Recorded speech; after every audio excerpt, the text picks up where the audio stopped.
الحمد للہ وکفیٰ وسلام علی عبادہ الذین اصطفیٰ اما بعد۔ اللہ تعالیٰ کی سنت یہ ہے کہ وہ ہر تبدیلی کے لیے کچھ اسباب اور ذرائع پیدا فرماتا ہے۔ ایک سبزی نے اگنا ہوتا ہے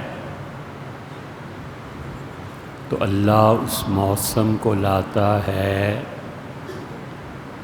وہ ہوائیں جو اس موسم میں سبزی کو اگنے میں مدد دیتی ہیں وہ چلاتا ہے۔ انسانوں اور جانوروں کے مزاج میں تغیر آتا ہے اور پھر جا کر وہ سبزی اگتی ہے اور لوگ اس سبزی کو کھانے کے لیے قبول کرتے ہیں۔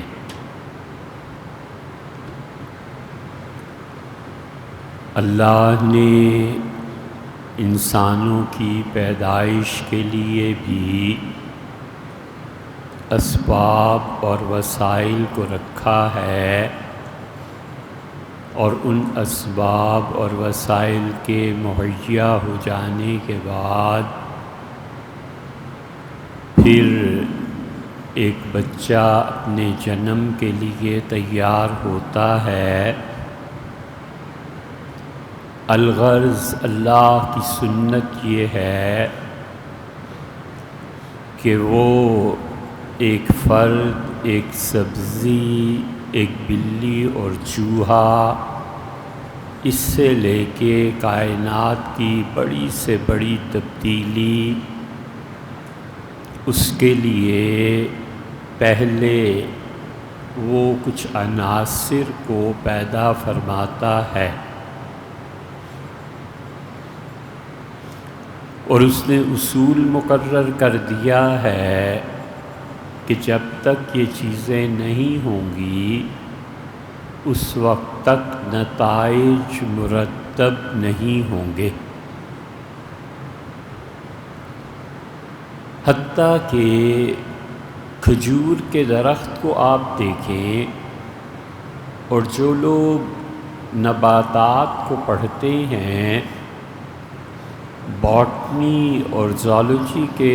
اسٹوڈنٹس ہیں، ان سے آپ پوچھیں تو بتائیں گے کہ جب تک پودوں میں یہ تبدیلی پیدا نہیں ہوتی اس وقت تک وہ پھل دینے کے قابل قطعاً نہیں ہو سکتے۔ بالکل ایسے ہی قوموں کے عروج اور زوال بھی ہوتے ہیں، اور قوموں کو جب عروج ملتا ہے اور ان کے انقلابات جب برپا ہوتے ہیں تو بنیادی طور پہ کسی بھی ملک اور قوم میں انقلاب لانے کے لیے 3 چیزوں کا ظہور ضروری ہے۔ انقلاب قوموں کے اندر سے اٹھتا ہے، انقلاب خارج سے، باہر سے کچھ قوتیں مل کے برپا کرتی ہیں اور اپنے مقاصد پورے کرتی ہیں، اور انقلاب اللہ کی طرف سے بھی کبھی کبھی ہو جاتا ہے۔ چنانچہ انٹرنیشنل لیول پہ جتنے بھی انقلابات پچھلی 2-3 صدیوں میں واقع ہوئے، ان میں یہ پورا ہندوستان، جسے ہم سب کانٹیننٹ یا بر صغیر کہتے ہیں، اس میں خود اتنی پوٹینشل پار ہوتی، اس کے اندر خود اگنے کی اور پیدا ہونے کی صلاحیت ہوتی تو کم سے کم اس ملک میں انقلاب آتا، لیکن یوں نہیں ہوا، اور پچھلی 3 صدیوں سے جتنے بھی تغیرات آ رہے ہیں یہ باہر سے آ رہے ہیں، قوموں کے اندر سے نہیں پھوٹ رہے ہیں۔ نتیجہ اس کا یہ نکلا کہ بڑے بڑے مفکرین تھے، انہیں خطوط لکھنے پڑے اور باہمی صلاح و مشورہ اس سطح پر ہوا جو سطح عوام کی نہیں تھی۔ کبھی آ جائے گا وہ وقت جب نادر شاہ کے خطوط چھپیں گے، اور نادر شاہ کے خطوط اگر اصل دیکھنے ہوں تو وہ ابھی بھی لندن میں پڑے ہوئے ہیں۔ انگریز اور گورے جب گئے تھے اور جو چیزیں علمی سطح کی وہ ہندوستان سے کوئی 450 سال کا ریکارڈ پورا اٹھا کر لے گئے تھے، اس لیے کہ انگریزوں کو پتہ تھا کہ اس ایک ایک صفحے کی کیا قیمت ہے۔ چنانچہ رنجیت سنگھ سمجھے کہ اس پورے بر صغیر میں تبدیلی کیسے آ سکتی ہے، اور انہوں نے خطوط لکھے۔ اور رنجیت سنگھ بہت بڑا دماغ تھا، ایمن آباد اور گجرانوالہ کو اس نے چاہا کہ وہ اپنا مرکز بنائے، نہیں بنا یہ الگ بات۔ نادر شاہ نے خطوط لکھے اور نادر شاہ نے کہا کہ یہ شیعہ سنی مسئلہ اس پوری امت کو برباد کر دے گا، یا تو خلافت عثمانیہ بیت اللہ میں 4 مصلوں کے ساتھ 5واں مصلی بھی بنائے اور شیعہ کو امت میں مسلمانوں کی حیثیت سے تسلیم کیا جائے، اور 5 مصلے بیت اللہ میں لگیں 4 کی بجائے۔ اور انہوں نے کہا کہ وگرنہ پھر اس کا حل یہ ہے کہ آپ ایران کو ختم کر دیں، اور انہوں نے یہ خط لکھا۔ سلطنت عثمانیہ کو، اور سلطنت عثمانیہ اس پہ راضی ہو گئی کہ ترکی ایران پہ حملہ کرے اور اس وقت کی سلطنت عثمانیہ ایران کو بخرے کر دے، اور نادر شاہ نے کہا کہ ایران کا اتنا حصہ ہم افغانستان میں شامل کر، اور اس نے خط لکھا مغلوں کو، اور مغل سلطنت اتنی کمزور ہو گئی تھی کہ وہ دوپہر کو 12 اور 1 بجے شہزادے سو کے اٹھتے تھے، کھانا کھاتے تھے، پھر سوتے تھے، اور پھر رات پوری اگلی صبح تک جگتے رہتے تھے اور بیہودہ حرکتیں کرتے تھے۔ 2 مہینے خط کا جواب ہی نہیں آیا، اور نادر شاہ ڈرے ہوئے تھے مغلوں کی ہیبت سے۔ لاہور پہنچے تو صوبیدار کو کہا کہ کیا کریں، دلی سے جواب نہیں ملتا۔ اس نے کہا حضور سچ بتاؤں تو دلی پہ جا کے حملہ کر لے تو بھی شہزادے اٹھ کے نہیں آئیں۔ نادر شاہ گئے اور انہوں نے مغلوں سے بات کی، اور انہوں نے کہا کہ میں اور خلافت عثمانیہ راضی ہیں، تیسرے آپ بڑھیں بلخ کی طرف سے اور آپ ایران کے سے بخرے کر کے لے لیں، وگرنہ یہ امت تباہ ہو جائے گی، بر صغیر اور افغانستان یہ سب تباہ ہو جائیں گے۔ یہ بڑے دماغ تھے جو یوں سوچتے تھے، اور ہندوستان میں اگر طاقت ہوتی یہاں انقلاب لانے کی تو کبھی شاہ ولی اللہ محدث دہلوی رحمۃ اللہ علیہ خط نہ لکھتے۔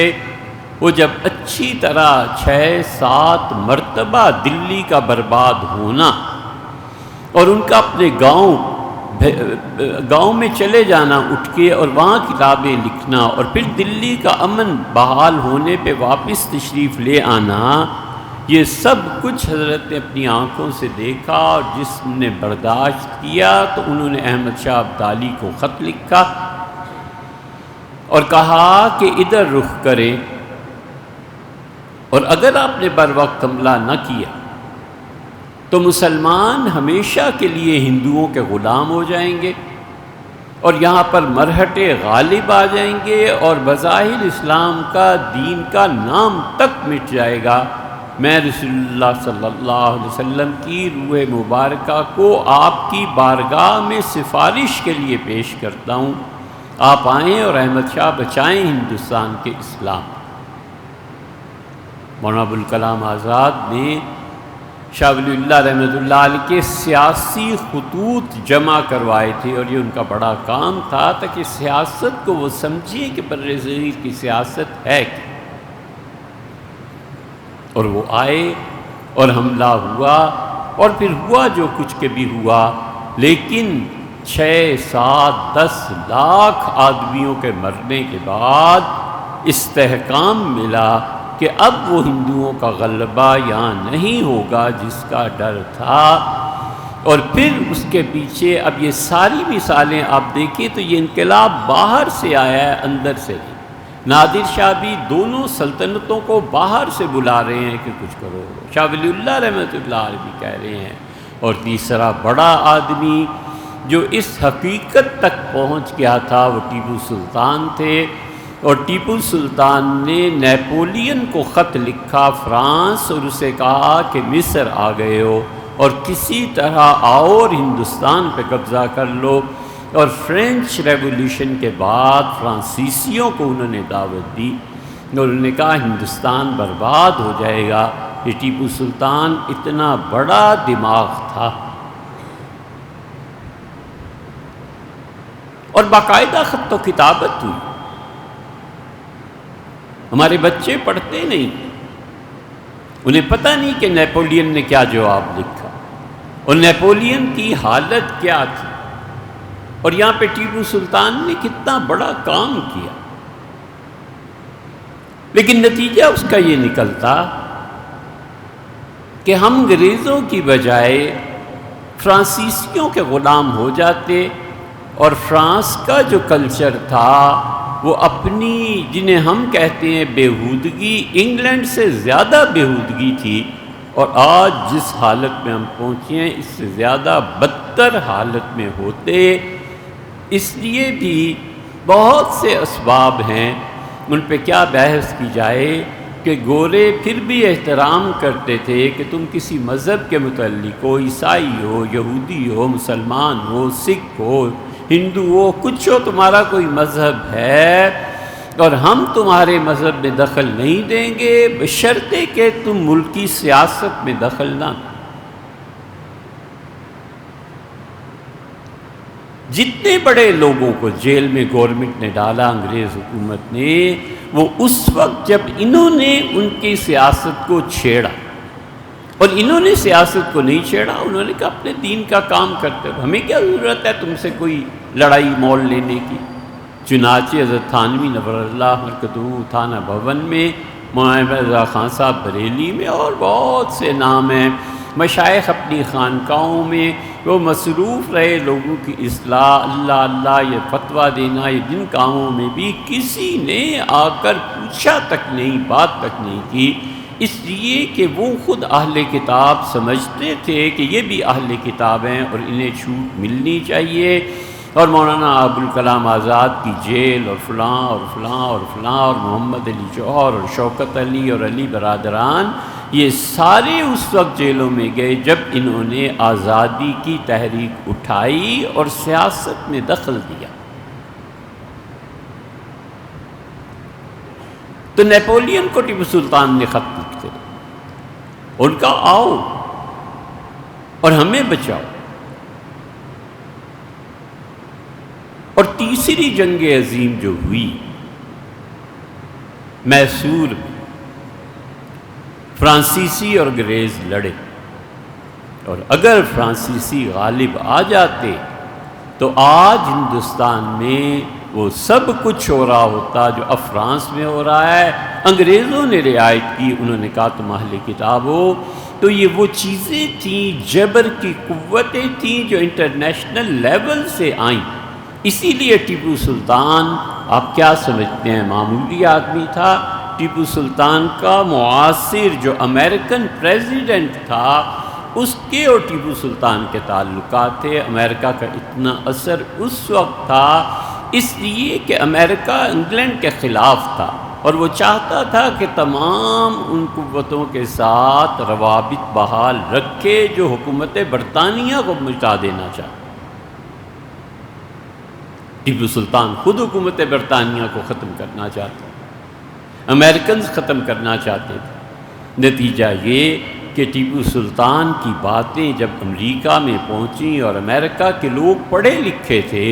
اور تعلیم نے یہ کام کیا تو امریکہ کے جو لوگ تھے وہ ٹیپو سلطان ان کے لیے ہیرو بن گئے۔ وہ جس سے بات کرتے تھے کہتے تھے ہندوستان کا سربراہ دیکھو ٹیپو سلطان کتنا عظیم آدمی ہے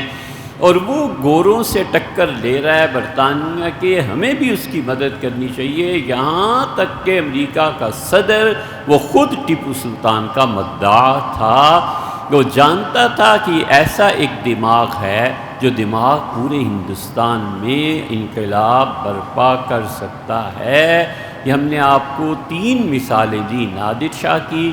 کہ خلافت عثمانیہ کے ساتھ کیا ہوا ہے، حضرت شاہ ولی اللہ محدث دہلوی رحمۃ اللہ علیہ کی، اور ٹیپو سلطان کی کہ انہوں نے نیپولین کو خط لکھا اور ان چیزوں کو۔ یہ سارے تاریخ کے حقائق ہیں جو ہمارے بچوں کو پڑھنے چاہیے اور بچوں کو اس نتیجے پر بھی پہنچنا چاہیے جو بھی نتیجہ وہ نکالیں، لیکن وہ یہ بات جانیں کہ کہیں بھی انقلابات باہر سے آتے ہیں اور انقلابات قوموں کے اندر سے بھی پیدا ہوتے ہیں، مگر اللہ نے اس کے لیے غالباً 3 شرائط مقرر کی ہیں کہ کسی بھی قوم میں جب تک 3 چیزیں نہیں اٹھتی پھر انقلاب نہیں آتا، اور اس کے نتیجے میں انقلاب کی بقا کے لیے، اس کو باقی رہنے کے لیے پھر 3 چیزوں کی ضرورت پیش آ جاتی ہے، تب تک انقلاب نہیں آیا کرتے۔ 3 چیزیں قوموں میں پیدا ہونا ضروری ہیں، پھر اس کے بعد بات کرو انقلاب کی۔ پہلے ضروری ہے کہ زمین نرم ہو تاکہ سبزی کی کونپل پھوٹے۔ پہلے ضروری ہے کہ درخت پہ پھل لگنے کے لیے مناسب طریقے پہ پانی دیا جائے۔ پہلے یہ ضروری ہے کہ لکڑی کی کٹائی کی جائے اور پھر لکڑی خشک ہو اور اس کا دروازہ بنے۔ بالکل ٹھیک اسی طرح جو ہمارے بچے انقلاب کی باتیں کرتے ہیں، ان کو یہ نہیں معلوم کہ اللہ کی سنت، اللہ کا طریقہ یہ بھی ہے کہ باہر سے انقلاب آئے اور قوم بدلے، اور اللہ ہی کی سنت اور طریقہ یہ بھی ہے کہ اقوام میں جب 3 چیزیں پیدا ہو جاتی ہیں تو پھر انقلاب کی راہ ہموار ہوا کرتی ہے، وگرنہ سوائے جھوٹ کے، تشدد کے، لوگوں کو مارنے کے، خون اور عورتوں کی عزتیں، ان 2 کے علاوہ کچھ نہیں نتیجہ نکلتا۔ اس لیے یہ ضروری ہے کہ ہمارے بچے اس بات کو جانیں اور اس تاریخ کو پڑھیں کہ فرانس کے اور ہمارے تعلقات کیسے رہے۔ یہ ضروری ہے کہ احمد شاہ ابدالی اور اس کے بعد کا افغانستان اور ہندوستان کے تعلقات کیسے رہے، اور یہ ضروری ہے کہ وہ اس چیز کو جانیں کہ یہ پورا خطہ جو ہے پوری دنیا میں کیوں لوگوں کی نظروں میں آیا ہے اور کتنی بڑی پوٹینشل پار اس میں ہے کہ ہر کوئی لوٹ کے ادھر آتا ہے، ہر کوئی ادھر کی بات کرتا ہے۔ لیکن اگر ہم یہ چاہیں کہ ہم اپنے ملک میں اور اسی طرح دیگر ممالک میں یہاں ایک کوئی انقلاب، کوئی اچھی چیز لائیں، برپا کریں، تو ضروری ہے کہ اللہ کی سنت اور طریقے کے مطابق 3 چیزیں اس میں ہونی چاہیے۔ انشاءاللہ ہمیں معلوم ہے کہ جو پہلے بحث کرنی تھی کہ انسان کی تخلیق کے مدارج کیا تھے، ہم اس سے 2-3 جمعے کے لیے اس لیے ہٹ رہے ہیں کہ جو دل کا دکھ اور درد ہے اس کو چھوڑ کے کہ کیا ہو رہا ہے، ہم اپنے بچوں کو ایک بات بتائیں کہ بیٹے جو کچھ آپ کر رہے ہیں نا، اس سے پہلے 3 چیزیں معاشروں میں تبدیلی کے لیے ضروری ہوتی ہیں، اور تبدیلی آتی اس وقت ہے جب قوم میں یہ 3 چیزیں پیدا ہو جائیں۔ تو انشاءاللہ آئندہ اس پہ بات